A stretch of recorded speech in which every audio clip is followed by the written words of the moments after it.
A man looks into the bathroom mirror and asks himself who he is, as he sees a whole other reflection. One side says that he's Lee Hoyeol, and the other Grell Claudiarpus Romeo, the successor of a once great clan. While making some tea and also drinking it, he thinks that he unfortunately became the character he made 12 years ago when he was in his second year of middle school. Second year, precisely. When he finished, he was extremely happy and quite obsessed, but now he regrets it, as this character was made at the height of his puberty. And this entire situation is because of that one game, History of the Arcana Continent. One of, if not the best virtual games, and another world, until its service was no longer available. It was never topped by another game, making it a game that holds legendary status. However, the day service for Arcana was stopped, along with the news that the CEO, Raymond, had gone missing. Arcana seemingly appeared in the real world. Out of nowhere, breaks in reality began appearing throughout the world, and the monsters from the game made their appearance. That was when everyone thought the world was ending, but people were assimilated with their in-game characters. That is when players appeared throughout the world. Not only did they have skills from the game, they were also able to defeat the once-thought invincible monsters and save the world. That is how players got the title of heroes.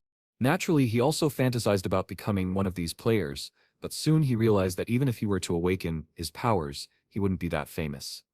The cost of buying a single virtual reality machine was tens of millions of won, and even renting one would cost too much for them. His father apologized at the time, saying that he thought he would at least let him play as many games as he wanted. This was when his father's business collapsed fully. His sister tried to comfort him, and the mother tried to take the blame, which he didn't like. This was when Lee was faced with reality and its grim truth. He had no choice but to quit Arcana early. However, if he had known this would have happened, he would have done anything to play. Since he only managed to play for a few months, his stats are extremely bad, and even though his power was awakened, he wouldn't have wanted to spawn as a character he made while going through puberty. The outside him comments on the tea, noting that it's quite good, making the inside him go crazy.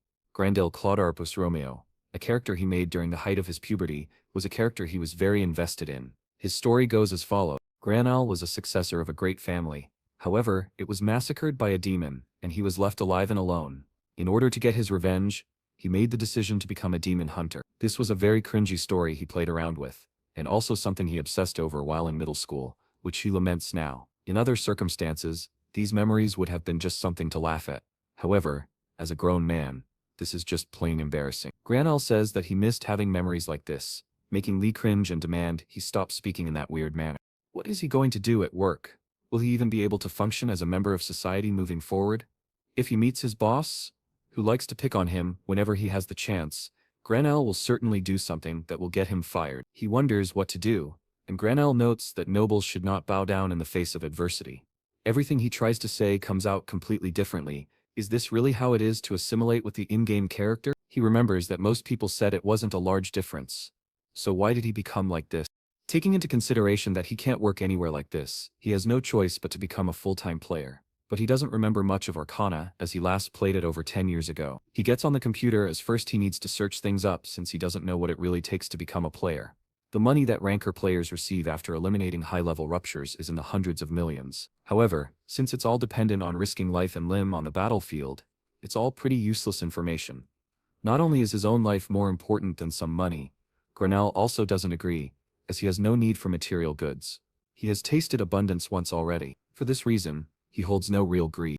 That is why he needs to take a look and see what demon hunters do these days.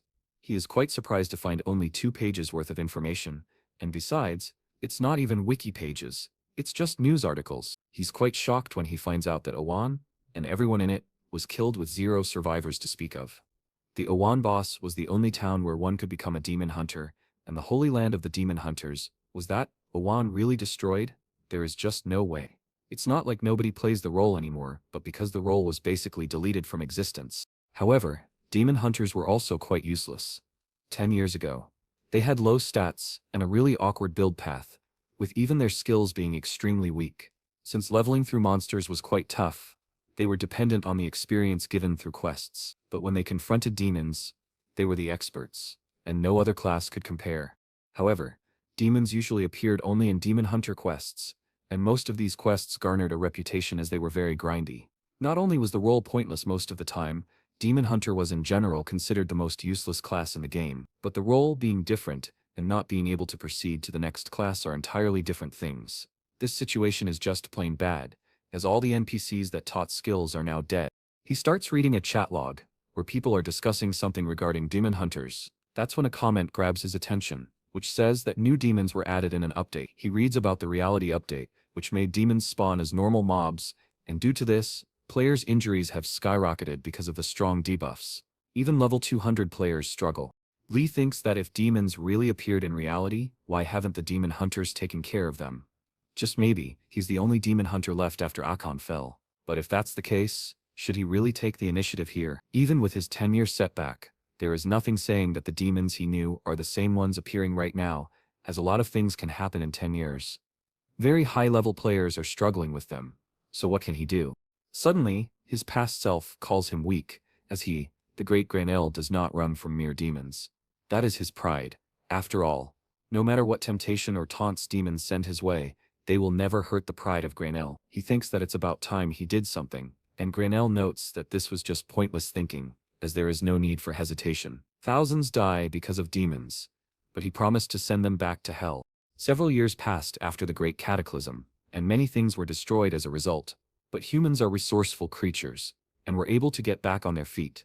Life came back to normal as if nothing had happened, and people quickly adjusted to this new world. However, where there is light, darkness is bound to appear, and the negative emotions of the newly adjusted people made great food for devils and other evil creatures. A man is possessed entirely and sends something to a party that holds a devilish figure. The party leader, a man who goes by the name of Namagaraman Shran and is the tanker, notes that the last member of their party will arrive soon. Granel arrives at the scene, and Shran presents him as the last party member. They both exchange greetings, but Granel's attention is on the rupture, which only players can see, and it has no effect on normal people, who can just walk through it. He would have been one of those people had he not awakened. More importantly, this dungeon is fit for levels 35 to 40. Not a bad place to start for a level 55 like himself. He also looked into the average level of the players that are going through this dungeon, and they all average around level 200. That's a level he's not even close to at the moment, so he needs to work hard and level up fast. Thankfully, high-level players aren't the only ones who awaken, so he was able to find a party with a similar level to him. They all introduced themselves. The close-range deal tanker is named Han Sang-guk, the close-range damage dealer is named Choi Jung-hun, and the magic damage dealer is named Seo Jung-yoon. Shem says that considering the progression rate, another party must have gone in, so they will do so as well. They will prepare for a bit and go inside exactly 5 minutes from now. Granel looks at the destruction progress, which stands at 19.8%. This is called the progress rate, and once it hits 100%, the rupture breaks down and the monsters are let loose into the real world. Therefore, players are allowed to freely raid the ruptures, as only they are able to even approach this ticking time bomb full of beasts. Lee thinks that everyone is really friendly, which he is glad for, so he should say something to the party members too. As an only son with 3 sisters, he had to watch out every day in order to survive the great sister wars that would often occur, so going with the atmosphere is a piece of cake for him. Granel says that they need not worry, as he is here. Lee laments ever trying to speak, and the party ignores him fully. With his pride hurt, Lee just decides not to speak anymore, as he can't bear much more of this. They enter the null underground storage, the food storage, to be precise. Inside it looks just like a regular station, although broken and with blood scattered everywhere. The party arrives at the stairs, and Jung-yoon notes that she doesn't see any signs of nulls despite the name of this place. Shimin says that a party definitely came through before them, but they needn't worry, as they would just take their share if they take the right route. The party is glad to have such a dependable leader, but Granel notices that something is off. They find some nulls, and Shimin urges everyone to get ready for battle. However, he charges in instantly, which the others take as him simply being eager to fight. Granel thinks that their entire combination is a pretty normal one to go with, but it's all over the place, as the tanker is aggroing the monsters instead of protecting his party. The deal tanker is doing most of the defense, and the mage is doing the most damage. Is this really how people do it these days? Well, he can't complain, as he's pretty useless at the moment. He opens his inventory and he spots that he has a few weapons, but nothing useful, so he should fight as little as humanly possible until he finds a suitable weapon. Suddenly, an arrow comes from his side, and he notices that countless nullies are standing in the shadows, ready to pierce them with arrows. Granel warns the party about this, and the nullies start coming out. They desperately try to defend themselves, and Shimin just leaves. Jong-hun demands he come back, but in that moment of anger, he leaves himself wide open for an attack, which Anoli takes advantage of. The blade almost touches him, but an arrow kills the Noli in one shot. That arrow was from Granel, who notes that this beast needs training, and it doesn't really suit him, but punishment is necessary, and he must be the one to do it. Jong-hun thanks him, although he's quite weirded out by the way he speaks. The party struggles to keep the Nolis in front, and two manage to slip out and go straight for Jong-yoon, who doesn't know what to do. Granel urges her to calm down, as he will get rid of the ones that dare approach, so she should cast a strong spell even if it takes a bit to cast. She says that she will, and he gets to shooting. Jong-hun asks how much longer until the casting is done, as they are being overwhelmed. Eventually, she manages to fully cast it and demands that everyone get out of the way. A myriad of fireballs come out of the spell circle, and they create a large explosion which seems to take out all of the Nolis. Jong-yoon asks Granel if he's okay, who notes that she should worry about her teammates. He looks at the dead Nolis and wonders if he can get that expensive arrow back. Jong-yoon gives Sang-gyuk a healing potion, and Jong-hyun is extremely mad. He rushes up to Cheoman and asks just what the hell he was doing. He can understand that he didn't know about the ones who hid themselves, but why did he decide not to help? He basically walked them into a death trap, so he should explain himself right this instant. Cheoman smirks and starts laughing uncontrollably and very loudly. Dong-yoon says that this is not in any way funny, and if it weren't for his famous brother, he wouldn't be worth anything. Does he really think that he's all that great, a bastard like him? The lights suddenly all go out, and Shuman notes that if he's really asking if this is funny, of course it is. How can it not be when a bunch of moronic fools are struggling in front of him like this? Granel's natural enemy skill activates, and it's revealed that this guy is a demon. Shuan finds it funny that they realize so late, but then again they are extremely dumb anyway. The party wonders what he is talking about, but before long they are all affected by his skills, and they see something which they fear the most. In Sunjarek's case, he sees his party members pleading for help while their skin melts. Their mentalities hit rock bottom, and they are all affected by the fear status. Shuman laughs at these pathetic humans, who are groveling in the illusion of fear. Suddenly, Granel charges in, and almost manages to strike him. Cheoman notes that he must not care for this particular human, as if he dies, this human will die as well. Granel thinks that piercing his armor isn't a possibility right now, so he should focus on the gaps for now. Cheoman attacks but misses, giving Granel the opportunity to attack. His skill, Natural Enemy, activates once again, as his battle power rapidly increases due to the presence of a demon. This attack also hits his armor, but now it cracks. Cheoman charges in, without a care in the world, and notes that humans are the fakest creatures to exist. Earlier he was friends with this human, but now he wants to kill him. Granel just slashes his face open, causing him to wail from the pain. He was slashed by a mere human, but he feels it from this distinct pain, that he was slashed with silver. Granel demands he not talk to him, as he doesn't talk with his prey. Shaman looks down and wonders where it all went wrong for it to become like this. He remembers the time when his brother told him to quit going into Ruptures and become an analyst at his guild. He knew he did this out of worry, but he didn't want to live like a loser all of his life. Sometime later, he was also being mocked by a few goons who knew about his brother and urged him not to be a disappointment to such a great and powerful brother. All he wanted was for his brother to be proud of him. That's when the imp came and gave him a hand. All he needed to do was watch from the backlines while he worked. That is how he was possessed, and he watched his party almost die because of himself and the imp who had possessed him. With his mentality so low, he couldn't hope of getting out of the imp's grasp. However, Granel had awoken him, as the imp was weakened by his constant attacks. He screams from the pain and demands Granel stop this, as if he continues, this human will also die. Does he really not care at all? Does he want to be labeled as a murderer for the rest of his life? Granel looks at him and notes that if this is his pride, he gets it.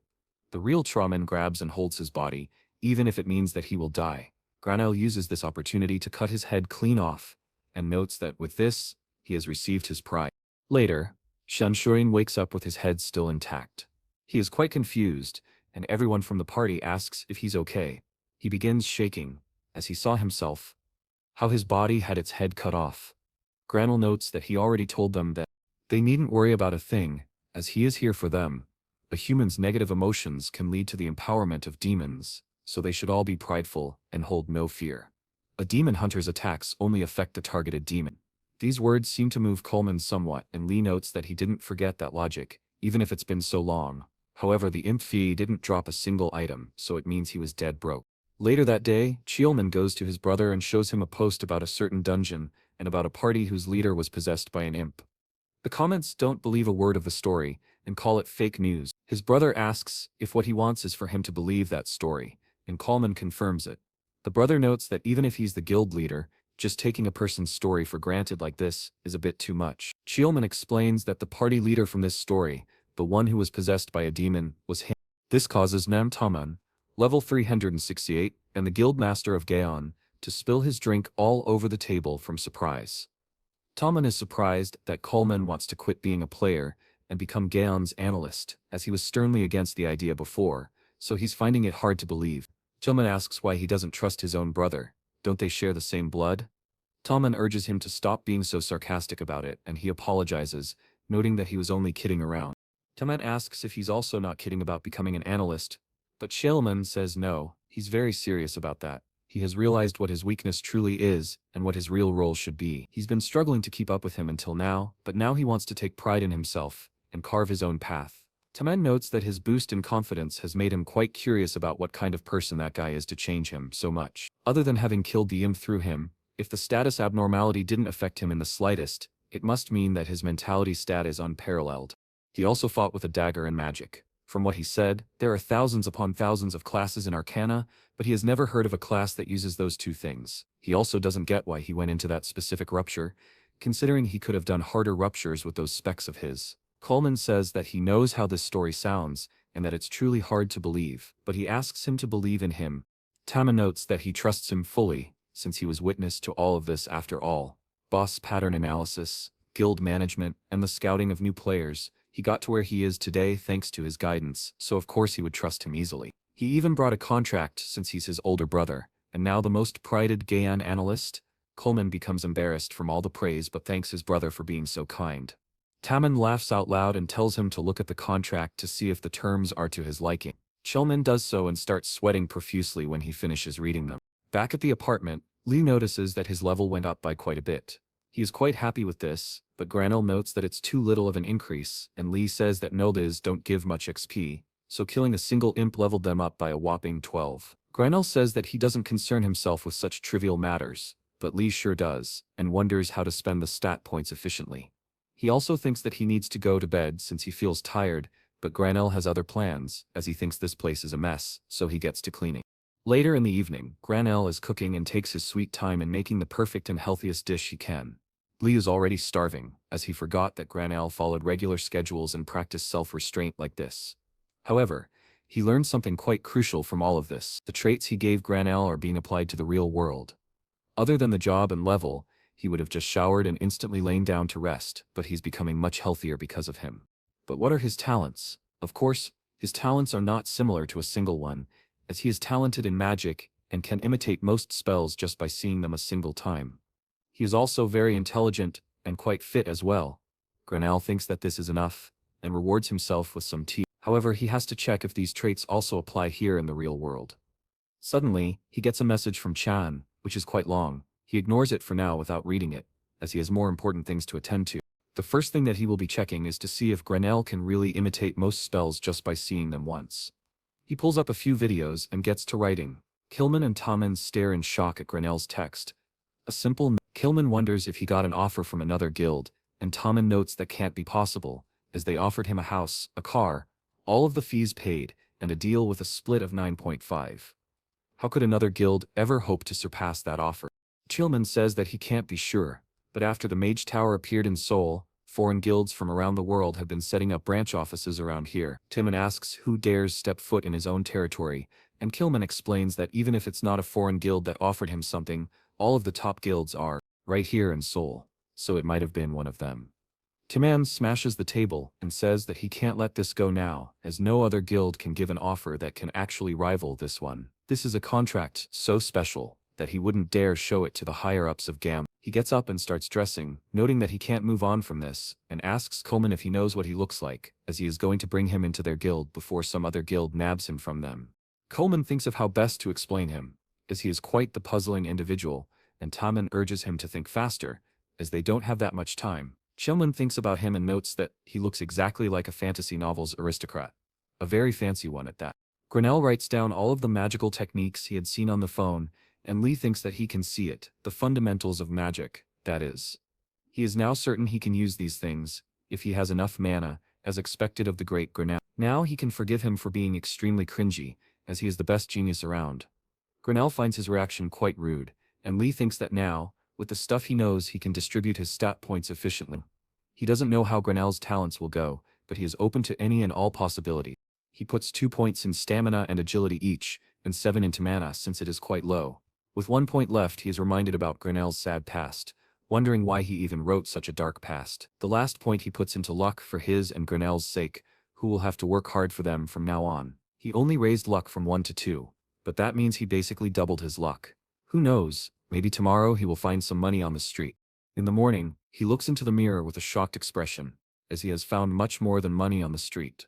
A whole class quest. The prologue of Counterattack. After Arcana basically became reality, quests became much rarer, and the reason for it was quite simple. There are not many NPCs in the real world to be able to give quests. Even a normal quest is much rarer than before, but what he got was a class quest, which seems to be a normal quest related to his Demon Hunter class. But from what he remembers, this shouldn't be an ordinary quest.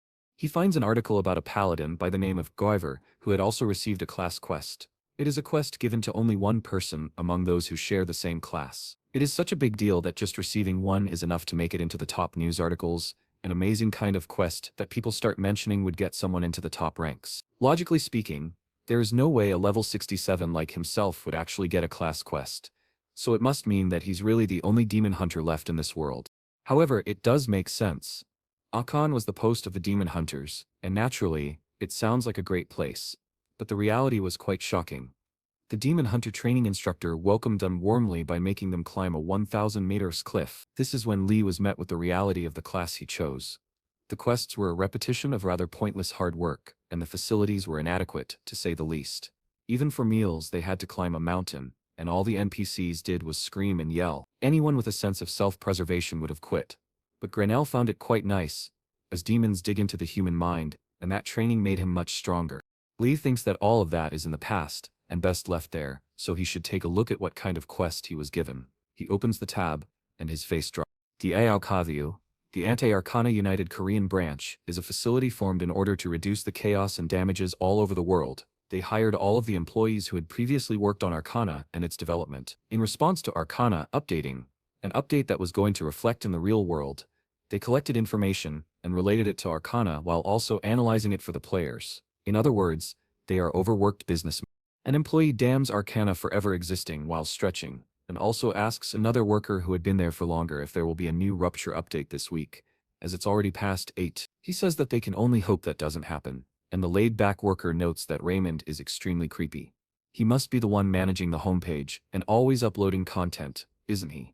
The experienced worker tells him to stop making so much chit-chat and keep clicking refresh. The laid-back worker notes that he was just curious, as he uploads the content on the homepage. The same things happened in real life a little bit later. Suddenly, an update appears, and they both start sweating profusely. The whole office is in a frenzy, and one person even starts writing his notice of quitting, while another unplugs all of the phones, as the press will surely call them. This update is based around demons, with a new Rupture appearing containing the Count family's fortress territory and the territory outskirts. There are also new monsters, who are all quite high in level, the lowest being 220. There is also a new named monster, Count Ascura, who is level 4. The laid-back worker thinks that this is crazy, as the rank 1 player currently is only level 430. This is just plain insanity. Unfair update, not meant to be cleared. He thinks that this is too hard even if a bunch of rankers got together. The experienced worker says that this isn't the issue, as the whole association wouldn't be able to do anything here. The laid-back worker asks about the mage tower, as the NPCs there might be of some help. The experienced worker explains that the NPCs won't do anything unless the tower itself is at risk, so they will certainly not help. Every which way they swing it, it's impossible. They are basically telling them to watch people die. It's so over, as this Rupture will certainly have a breakout.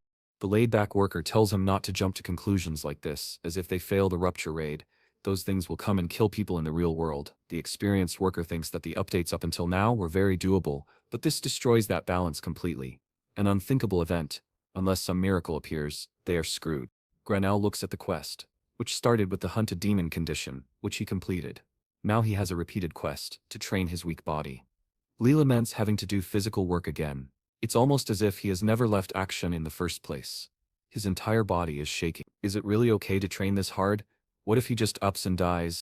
Grenell can barely make a sandwich, because his entire body is unstable. He thinks that making a sandwich with a new look like this isn't bad once in a while, and Lee asks him to stop spilling it everywhere. However, he does feel like he achieved something, as he would have given up right away if it wasn't for Granel's pride in having to accomplish anything that he puts his mind to. Now that he completed that dumb quest, he can get some well-earned sleep and is also quite excited to see what quest is next. Early in the morning, at a park, Granel is doing pull-ups and Lee is extremely furious.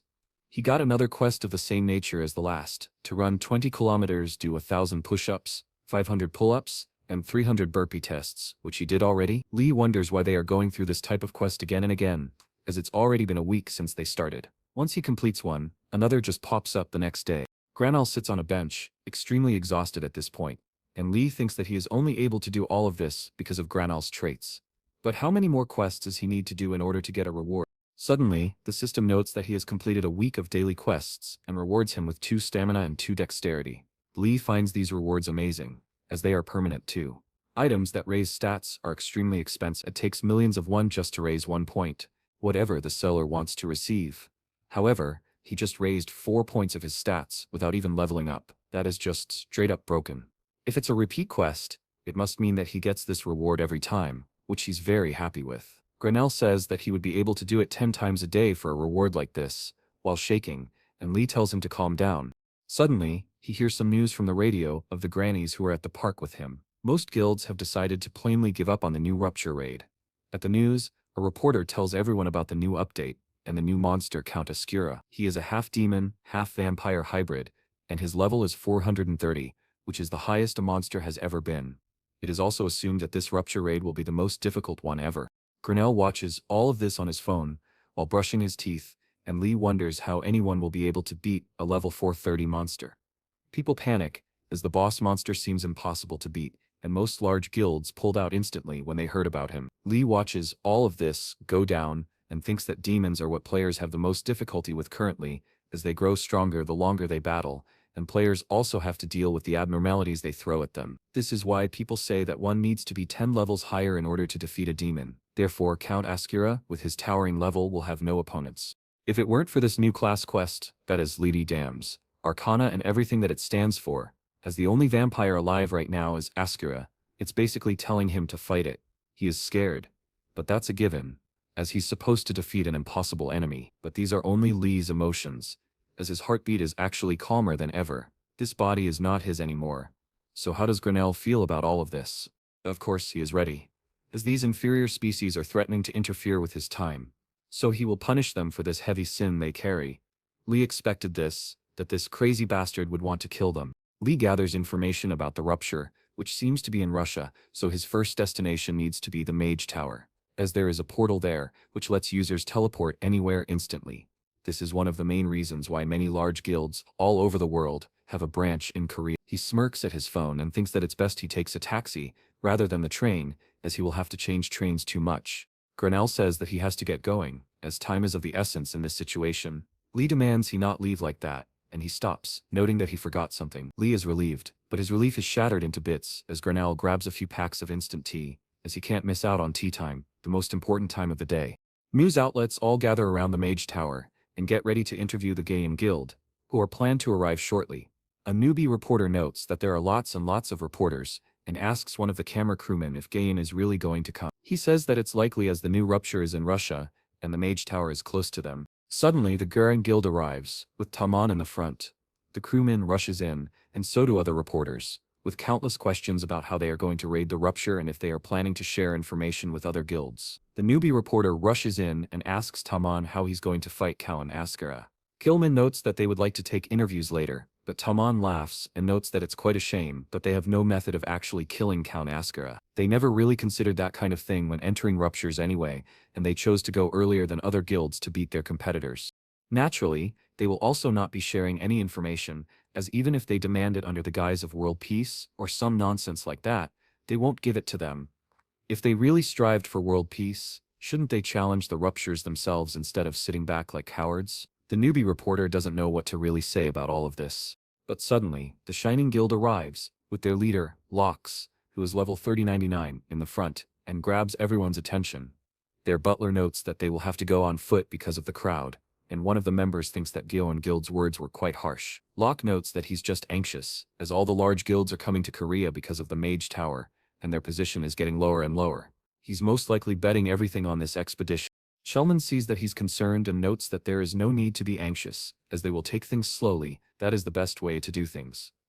Tamon asks if he tried to contact Lee again, but Shellman notes that he didn't have time, as the update had taken place, which made them quite busy. Tamon says that if he's as strong as anticipated, maybe he will try to raid the Rupture. Perhaps they will see him in the Mage Tower. While in a bus, Granel watches another video about magic, and thinks that this marks the 100th video he watched regarding magic, so he understands fully now. There are 3 levels to magic activation: inspecting the mana, interfering with it, and finally manifesting it. He uses a skill in the bus, and the driver tells him not to use skills in here as it is quite dangerous. Lee urges Granel to apologize, who does so quite pompously. He thinks that he just learned a skill from watching a video, so it's going to be quite helpful, as he didn't have many to begin with. He opens the skill tab, but the skill he just used isn't there. Is this, perhaps, a bug of sort? Eventually he arrives at the Mage Tower, which looks completely different from the outside. He approaches the portal and suddenly feels something vague, almost as if he could also manifest this type of teleportation magic. It might actually be easier to understand than the ignition magic from earlier. A man carrying something suddenly bumps into him and sends him straight into the portal. Taman demands he watch where he is going from now on, as they are making them look bad. Shulman thinks that the man who was pushed into the portal looked like Granel, but his thought is interrupted by Taman, who asks him for the briefing. Shulman starts explaining that the new Rupture is in Russia, and it looks like this. The outer circle is the territory's outskirts, and there are countless entrances. The inner circle is the Count family's territory, and there are about 30 entrances. The last is the innermost circle, the fortress Rupture, where the boss monster Count Ascura resides. This is just an assumption based on shapes and patterns, but if the Rupture breaks, it's likely that Count Ascura's castle will be summoned in the real world. In Russia, countless news outlets film the new Rupture, and even a vlogger is there who starts live streaming his experience. Suddenly, Granel arrives, and the vlogger tells him to find another Rupture as he was here first. Granel tells him to move at once, as he hasn't the patience for something like this. Lee just meant that he was cold, but of course it came out like something else. He arrives at the front of a Rupture, the territory outskirts. He just hopes that from here on out, it's warmer inside. A woman is slaying a few zombies with her group, telling her to wait as she is moving too fast. This is Leon Bellucci, level 3 hate, and the Berserker Guildmaster. Her trait is to say lots of words that need to be censored. Granel arrives on the other side of the portal, and thinks that this must be the outskirts of the territory. Lee doesn't like it one bit, as it's even colder in here, but Granel likes it, as this weather is making his blood boil and keeping him warm. Such a great way to begin the hunt. Suddenly, a few growls can be heard from behind him, and when he looks, more than a few bloodied wolves appear, all level 230. Granel thinks that they have a pretty high level, and he's only level 67. However, with the natural enemy skill, he can surely come out of this victorious. Granel says that these must be the Count's guard dogs. They really chose the wrong owner. He summons his dagger and notes that he will make them unable to be ignorant, and then they will realize the fear of being hunted. In a different part of the outskirts, Lan's group assesses the dead wolves, while she starts kicking one who is already dead, saying some things that YouTube certainly wouldn't like. One of her guild members urges her to calm down just a bit, but another dismisses this, as this is just how she is. Finally, she calms down and looks upon the wolf, who is surely dead now, if he wasn't previously. The guild members talk about how they already killed dozens upon dozens of these things, but there's seemingly no end to them. That's when Leonie notices that something is very strange with them. These wolves hold no fear. It's as if they don't even know what that is in the first place. A guild member asks what she's talking about, and another urges her to not try and seem sharp, as it's clearly not working. She says that isn't why she's saying this. It's that it feels really ominous for no reason. For example, have they ever seen even one whimper or look of pain while they killed them? The party can't say that they have, and this leaves them quite puzzled. Suddenly, a desperate howl can be heard from a distance, and they notice that it's clearly not a normal howl. It's a cry for help. Rather, they didn't sound like that when they were killing them, so what could make them do that? Leonie notes that if they won't look, they won't know, so they should follow. The party urges her to wait, and one of the members signals the others to rush, as their guild leader is on another crazed sprint. Granel uses the bow and thinks that he can feel the mana that is gathered at the arrowhead. It's not a good arrow, as its craftsmanship is quite poor, but he can inspect the mana on the arrowhead and interfere with it, and if he does that, he can manifest whatever he wants to. He covers the arrow in flames and shoots a wolf, instantly killing it. The others are now hesitant to even attack at this point, but they also can't run away, as they can't escape Granel's agility. Later, Leonie arrives and is struck at what she is seeing. A lone man among countless wolf bodies, enjoying some tea, as it's most likely tea time. One of the guild members wonders if he has a fire arrow magic skill, and Leonie wonders who this bastard is. Who in their right mind dresses up in a suit for a Rupture raid? And why is he even drinking tea in the midst of all the flames? A guild member suggests that he's most likely a streamer, and he probably started following a guild, but couldn't catch up, so he decided to rest here. Leonie thinks that is pretty stupid and talks with him. Noting that it's very dangerous around this area, she tells him that a civilian shouldn't be inside, and he must get out now. Grenell just side-eyes her and continues drinking his herbal tea. Leonie is extremely mad that he ignored her, while her guild members try very hard to contain their laughs. She tries to scold him for ignoring her so rudely, but that's when the guild members demand she watch out, as new enemies have arrived and are surrounding them. Quickly, the party gets ready to defend themselves, but are very scared at the sheer number of them and wonder where they came from in the first place. These are bloodied bandits, and seem to be at the same level as the wolves, level 200. Leonie demands everyone get into position, and they begin attacking the bandits. A guild member urges everyone to be cautious, as most of them are brandishing weapons. Leonie gets into position to activate her skills and slashes countless bandits in only a second. She tells her party that they have nothing to worry about, but she gets proven otherwise, as on a nearby hill countless archers are ready to unleash a flurry of arrows on them, their deadly red eyes glistening even through the darkness. A member notes that they are basically surrounded, so what do they do now?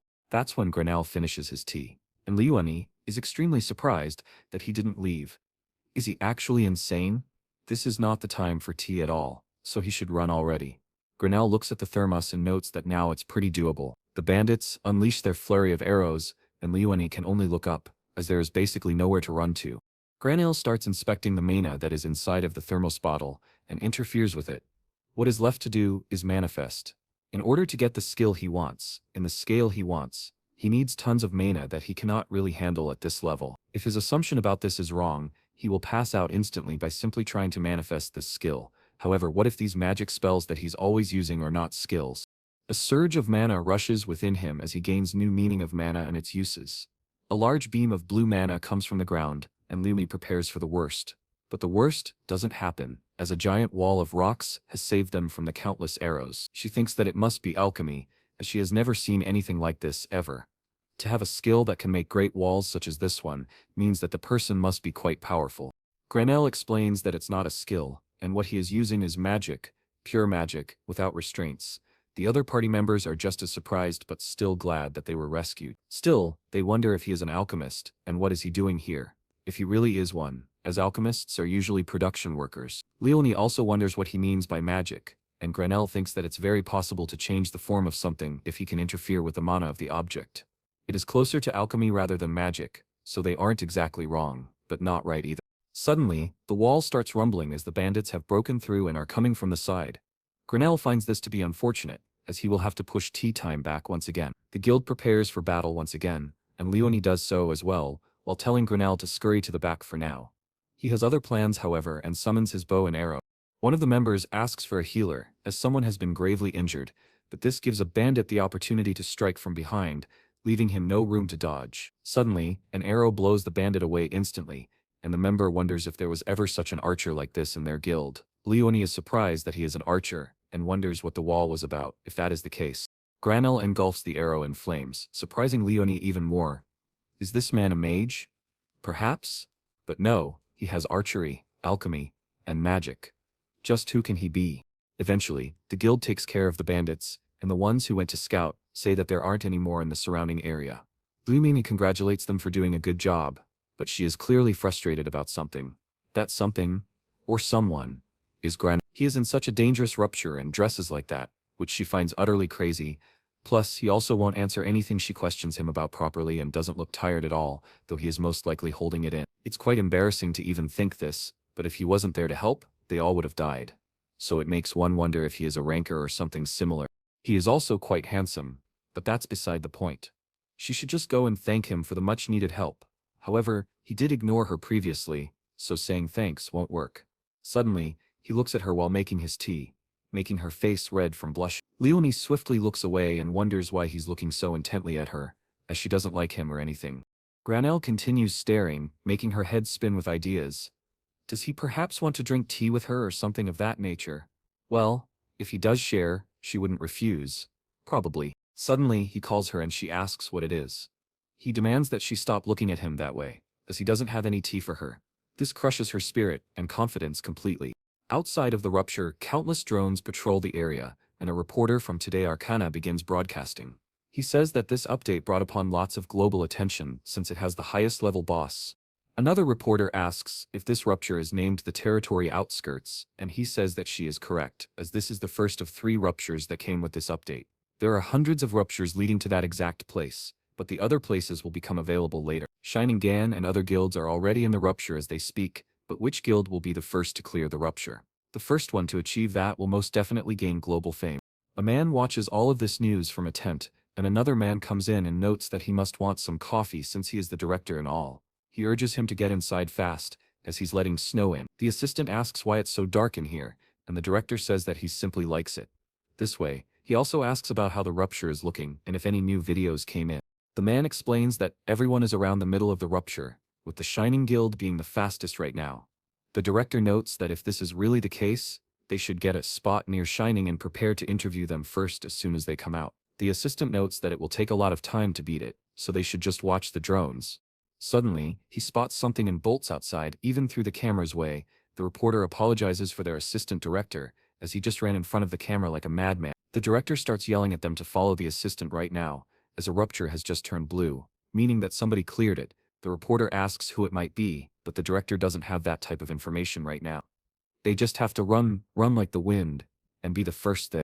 The assistant gets to the blue rupture and is quite surprised at what he is seeing. He makes contact with the director, who is ecstatic, and asks what he captured and which guild it was. Was it Gaon or perhaps Shining? The assistant explains that it's neither, and surprisingly, it's the Berserker guild. The director finds this puzzling, as they are the 32nd in terms of rank. The assistant confirms this, and notes that he's sending him a video, as they speak. The director notes that Shining is still in the middle, and they went into a new and dangerous place, but they all look fine. Suddenly, the assistant spots a Korean person amongst them. Even though Berserker is a European guild, him being there is quite strange. Other reporters start rushing in, and the assistant notes that he will try to get in front. The director is extremely confused at this point, and the assistant rushes to Granell. He asks if they can do an interview, what his relationship with the Berserker guild is, and if anything happened inside of the rupture.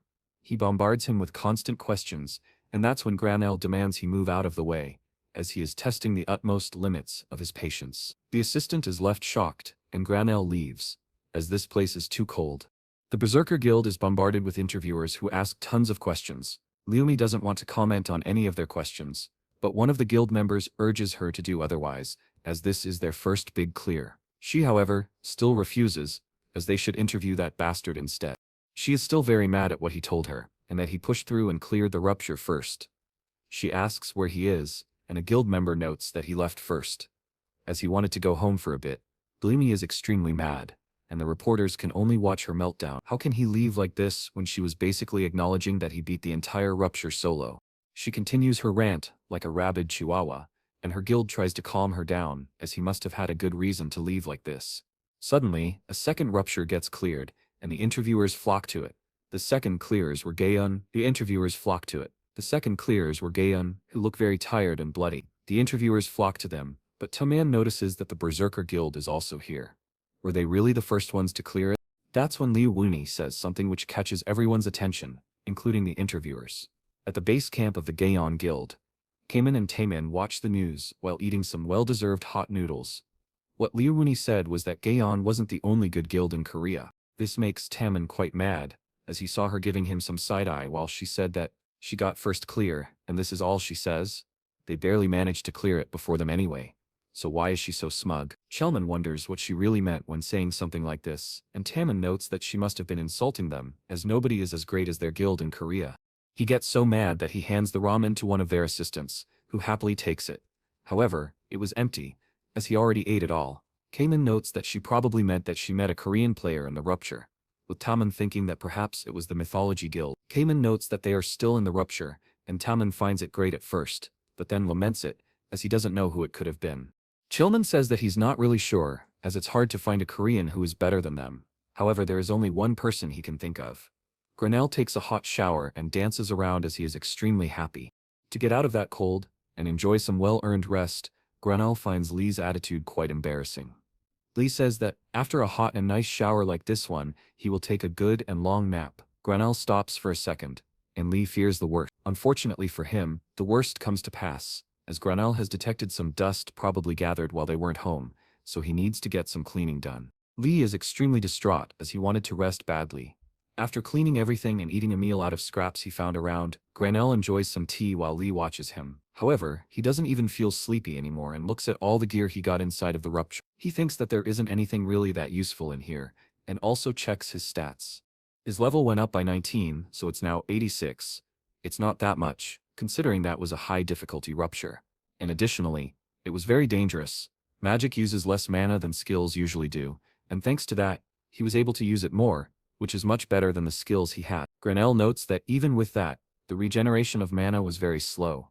That is a given however, as they do not have any accessories or equipment that help with it, and the Demon Hunter class has few benefits, with nothing related to skills.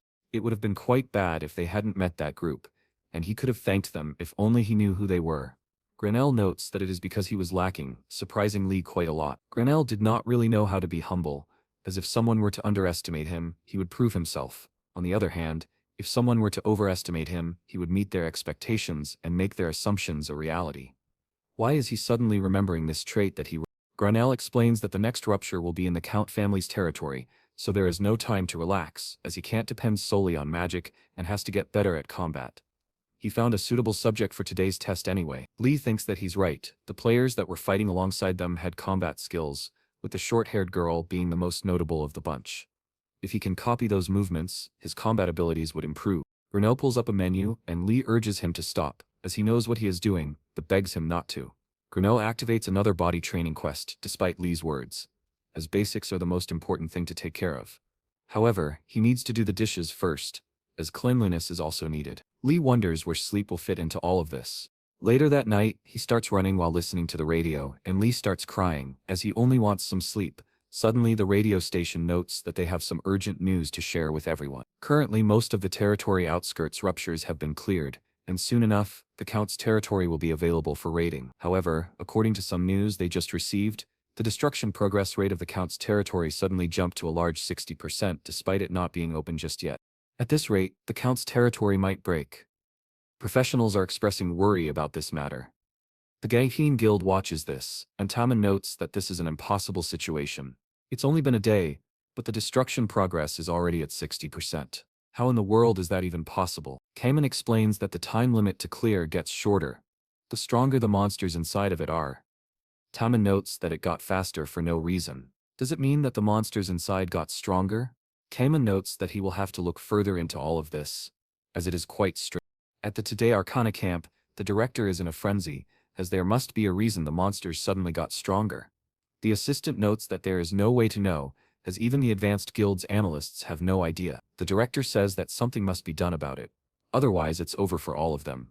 If a rupture were to break down like this, once the monsters start spewing out, all the civilians will be butchered, and players will suffer the same fate. Grenell reads more about this, and finds out that this has never happened before, so it makes sense that nobody would know, since this information is only available on auction, which was destroyed. He needs to hurry, as vampires are creatures that share authority through their blood, and Count Iskira did the same with the monsters inside of the outskirts. When they died, the authority naturally goes back to the owner, and the Count probably just redistributed his authority with the monsters inside of the Count's territory. This is why the monsters became stronger and the destruction rate progressed. But if that's the case, if they raid the Count's territory, there is a risk that the Count's fortress will break down instantly afterwards. Count Iskira is an aristocrat that does not take back what he granted to others, so he will bestow judgment on him who is dirtying the honor of the aristocracy. Lee thinks that is cool and all, but what about sleep? Grenell notes that he can sleep only when he sees that thing dead. The Count's territory starts breaking and cracking, and only 5 hours are left until it breaks down. More people gather around the area.